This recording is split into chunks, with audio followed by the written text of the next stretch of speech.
আহাত আহাত বলতে চকলেট ডিম আইসক্রিম দিবেন বলতে না, আমাকে একজনে ধরছিল, আমি কাওয়ার মারা দূরে দেওয়াল পারে না সেছিলাম। গত ৭ জানুয়ারি দুপুরে বন্ধুর সাথে খেলতে বের হয়ে নিখোঁজ হয় ৭ বছর বয়সী শিশু আল মাহমুদ হক আহাদ। নিখোঁজের ৮ ঘন্টা পর মঙ্গলবার দিনগত রাত ১টার দিকে কক্সবাজার শহরের ডিসি পাহাড় এলাকায় খালি প্লট থেকে আহাদের মরদেহ উদ্ধার করা হয়। আহাদের এমন নির্মম মৃত্যুর খবরে কক্সবাজারে বিরাজ করছে শোকের মাতম। ছোট্ট শিশু আহাদের এমন রহস্যজনক মৃত্যুতে চাঞ্চল্যের সৃষ্টি হয়েছে পুরো জেলায়। ঘটনার পর আহাদের বন্ধুর উদ্ধৃতি দিয়ে ছড়িয়ে পড়ে আহাদকে চকলেটের লোভে অপহরণ করা হয়, এরপর তার মরদেহ পাওয়া যায়।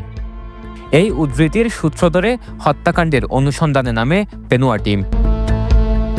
বৃহস্পতিবার সকালে শহরের ডিসি পাহাড়ের ঘটনাস্থলে গিয়ে দেখা যায়, একদিন আগেও যে মাঠে আহাদ খেলতে আসতো সে মাঠ আজ খালি পড়ে আছে। যে বাড়িতে আহাদ আলো জ্বালিয়ে রাখত সে বাড়িতে আজ শোকের মাতম। সবচেয়ে মর্মান্তিক ঘটনা হলো, যে মাঠে আহাদ শৈশবের স্মৃতি জমাত সে মাঠের পাশে পাওয়া যায় তার মরদেহ। আহাদের বাবা আনোয়ারুল হক কুরুশকুল মনুপাড়ার স্থানীয় বাসিন্দা। ২০০১ সাল থেকে কক্সবাজার শহরের ১২ নং ওয়ার্ডের সৈকতপাড়া সরকারি কর্মকর্তা কর্মচারী আবাসন প্রকল্প ডিসি পাহাড়ে বসবাস করছেন। আহাদের বাসায় গিয়ে দেখা যায়, ছোট্ট আদরের সন্তানকে হারিয়ে ভেঙে পড়েছে পুরো পরিবার, যার কারণে ক্যামেরার সামনে কথা বলতে রাজি হননি কেউই। আহাদকে চকলেট দেখিয়ে অপহরণ করে হত্যা করেছে এমন খবরের সত্যতা জানতে আহাদের সাথে থাকা বন্ধুর কাছে যায় পেনুয়া টিম। আহাদের বন্ধুর বয়সও কম, ঠিকমতো কথাও বলতে পারে না। যতটুকু সম্ভব জানালেন আহাদের সাথে কি ঘটেছিল সেদিন।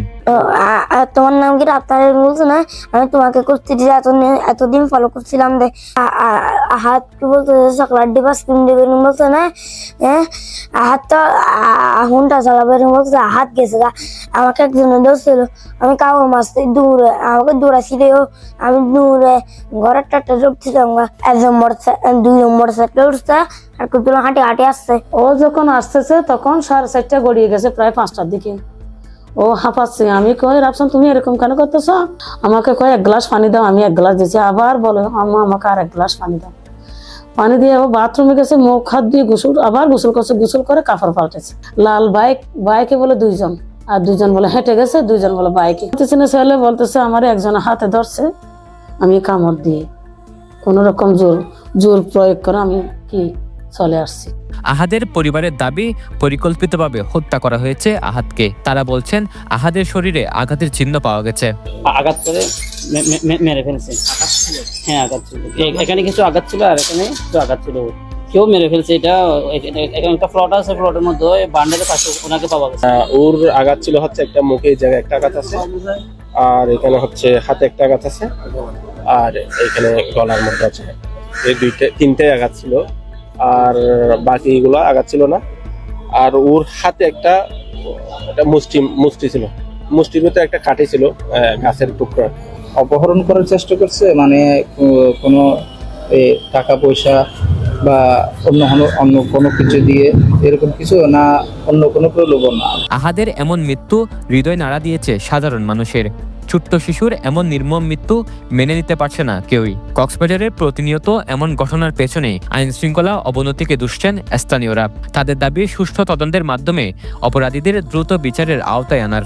এই হত্যাকাণ্ডটা আমরা মনে করি যে ভয়ঙ্কর চক্র অপরাধের, আমরা সেটাকে শনাক্ত করতে না পারাই, তাদেরকে আমরা আইনানুগ প্রক্রিয়ায় ব্যবস্থার মধ্যে আনতে না পারাই এই শিশু অপহরণ প্রতি হত্যাকাণ্ড বলে আমরা মনে করি। আমরা প্রশাসনের প্রতি, আমরা সংশ্লিষ্ট আইন শৃঙ্খলা বাহিনীর প্রতি আমরা জোর দাবি জানাচ্ছি। যদি সুষ্ঠু বিচার না হয় বা যদি সেটি প্রশাসনকে আমরা অনুরোধ করব তাদের প্রকৃত আসামিদেরকে গ্রেপ্তার করা হোক যত দ্রুত সম্ভব, অন্যথায় আমরা বৃহত্তর আন্দোলন শুরু করব।